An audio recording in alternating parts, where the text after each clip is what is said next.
Kollam Kundara railway ട്രാക്കിൽ phone post കൊണ്ടിട്ട സംഭവത്തിൽ പ്രതികളെ NIA ചോദ്യം ചെയ്തു. ഇന്നലെ NIA വിശദാംശങ്ങൾ ശേഖരിച്ചിരുന്നു. പ്രതികളെ അല്പസമയത്തിനകം തെളിവെടുപ്പിന് എത്തിക്കും. വാർത്തയുടെ വിശദാംശങ്ങളുമായി വിനീഷ് ചേരുന്നുണ്ട്. വിനീഷ്, ഈ പ്രവൃത്തി ഇവർ എന്തിനു ചെയ്തു എന്നാണ് ഇപ്പോൾ മനസ്സിലാക്കുന്നത്? അഭിലാഷ്, വളരെ ഗൗരവമേറിയ ഒരു വിഷയമാണിത്. ഇവര് രണ്ടുപേരും പോലീസിനോട് മൊഴി നൽകിയിരിക്കുന്നത് തങ്ങൾ മദ്യലഹരിയിലാണ് ഇത് ചെയ്തതെന്നുള്ളതാണ്. മോഷണമായിരുന്നു ഇതിന്റെ പിന്നിൽ എന്നാണ് ഇവർ പോലീസിന് മൊഴി നൽകിയത്. പക്ഷേ ഇത് പോലീസ് കാര്യമായി ഇവരുടെ മൊഴി എടുത്തില്ല. അതുപോലെ തന്നെ അങ്ങനെയാണ് ഇതിന്റെ ഒരു അട്ടിമറി ശ്രമം കൃത്യമായി പരിശോധിക്കുന്നതിന് വേണ്ടിയൊക്കെയാണ് NIA കഴിഞ്ഞ ദിവസം എത്തിയത്. വിശദമായി ചോദ്യം ചെയ്തു, ഇവരുടെ മൊഴി രേഖപ്പെടുത്തുകയും ചെയ്തിട്ടുണ്ട്. അതുപോലെ ഇന്ന് പോലീസ് റെയിൽവേ ഉന്നത പോലീസ് അധികാരികളടക്കം എത്തിയിട്ടുണ്ട്. ഇന്നിവർ ഈ സംഭവം നടന്ന സ്ഥലത്ത് വിശദമായി പരിശോധന നടത്തും. പ്രതികളെ ഇന്ന് കോടതിയിൽ ഹാജരാക്കുമെന്നാണ് നമുക്കറിയാൻ കഴിയുന്നത്. കുണ്ട്ര പോലീസിന് തന്നെയാണ് ഇതിന്റെ അന്വേഷണ ചുമതലയുള്ളത്. കുണ്ട്ര പോലീസ് തന്നെ ഈ കേസ് അന്വേഷിക്കുമെന്നാണ് അഭിലാഷ് നമുക്കറിയാൻ കഴിയുന്നത്. ഇതിപ്പോൾ നമുക്ക് ലഭിക്കുന്ന വിവരങ്ങൾ അനുസരിച്ച് ഇവർ ഇതിനു മുമ്പും ചില പ്രശ്നങ്ങളൊക്കെ ഉണ്ടാക്കിയിട്ടുണ്ട്. അതായത് SIയെ മർദ്ദിച്ച കേസിലടക്കം ഇവർ പ്രതികളാണ് എന്ന തരത്തിലൊക്കെയുള്ള റിപ്പോർട്ടുകൾ പുറത്തു വരുന്നുണ്ടല്ലോ. ഇവരുടെ ഒരു പശ്ചാത്തലം, വളരെ കൃത്യമായ ഒരു പശ്ചാത്തലം എന്താണ്? ഈ രാജേഷ്, അരുൺ, ഇങ്ങനെ രണ്ടുപേരാണല്ലോ ഇപ്പോൾ പിടിയിലായിട്ടുള്ളത്.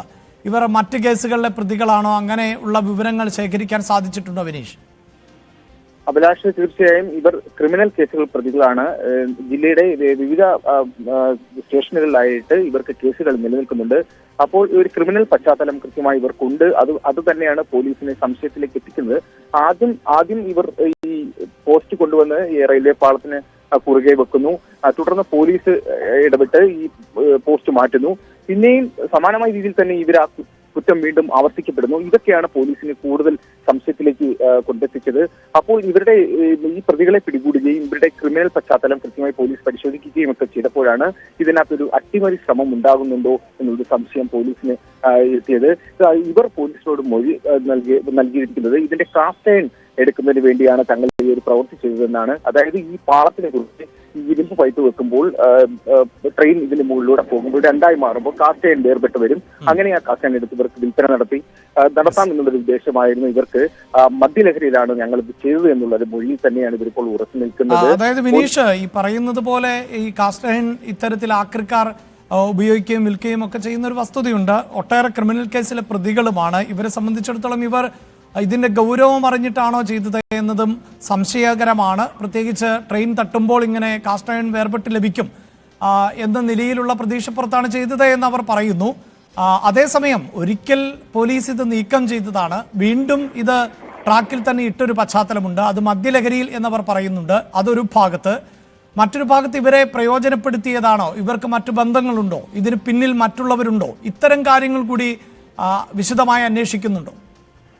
തീർച്ചയായും അഭിലാഷ്, പോലീസ് കൃത്യമായി അന്വേഷിക്കുന്നുണ്ട്. NIA സംഘം അടക്കം കഴിഞ്ഞ ദിവസം വന്ന് ഇവരുടെ വിശദമായ മൊഴിയാണ് ഇപ്പോൾ രേഖപ്പെടുത്തിയിരിക്കുന്നത്.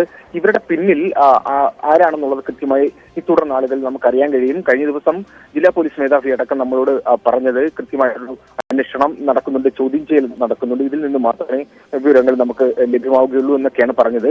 പക്ഷേ വരും സമയങ്ങളിൽ തന്നെ നമുക്ക് കൂടുതൽ വിവരങ്ങൾ അറിയാൻ കഴിയും. പോലീസ് അത്തരത്തിലുള്ള അന്വേഷണമാണ് അഭിലാഷ് നടത്തുന്നത്. ഇവരുടെ പിന്നിൽ ആരൊക്കെയുണ്ട് എന്നുള്ളതാണ്, എന്താണ് ഇതിലേക്ക് ഈ കൃത്യത്തിലേക്ക് ഇവരെ നയിക്കാനുണ്ടായ സാഹചര്യം ഒക്കെ കൃത്യമായി പരിശോധിക്കുന്നുണ്ട്. CCTV ദൃശ്യങ്ങൾ കേന്ദ്രീകരിച്ച് നടത്തിയ അന്വേഷണത്തിലാണ് പ്രതികൾ പിടിയിലായത്. രണ്ടുപേരാണ്, കൊല്ലം ജില്ലയിലുള്ള രണ്ടുപേരാണ്, ക്രിമിനൽ പശ്ചാത്തലമുള്ള രണ്ടുപേരാണ് പിടിയിലായിരിക്കുന്നത്. അതാണ് രാജേഷ്, അരുൺ എന്നിങ്ങനെ രണ്ടുപേരാണ് ഇപ്പോൾ പിടിയിലായിട്ടുള്ളത്. ഇവർക്ക് ക്രിമിനൽ പശ്ചാത്തലമുണ്ട്. ഇവർ ഒട്ടേറെ ക്രിമിനൽ കേസുകളിൽ പ്രതികളാണ്. മദ്യലഹരിയിലാണ് ഇങ്ങനെ ഒരു പ്രവൃത്തി ചെയ്തത്. ടെലിഫോൺ പോസ്റ്റിൽ നിന്ന് കാസ്റ്റ് അയൺ വേർപെടുത്തി അത് ആക്രവിലേക്ക് വിൽക്കുക എന്നതായിരുന്നു ലക്ഷ്യമെന്നാണ് ഈ പ്രതികൾ പറയുന്നത്. ആ സാധ്യത തള്ളിക്കളയാനാകില്ല. അതേസമയം തന്നെ പ്രതികൾ ഇതിനു മുമ്പ് മറ്റാരെങ്കിലുമൊക്കെയായി ബന്ധപ്പെട്ടിരുന്നോ, ടെലിഫോണിലോ നേരിട്ടോ ഒക്കെ ബന്ധം പുലർത്തിയിരുന്നോ, ഇവരെ അട്ടിമറിക്ക് വേണ്ടി മറ്റുള്ളവർ ഉപയോഗിച്ചതാണോ എന്നതിലൊക്കെ കൂടുതൽ വ്യക്തത കൈവരേണ്ടതുണ്ട്. അതിനുവേണ്ടി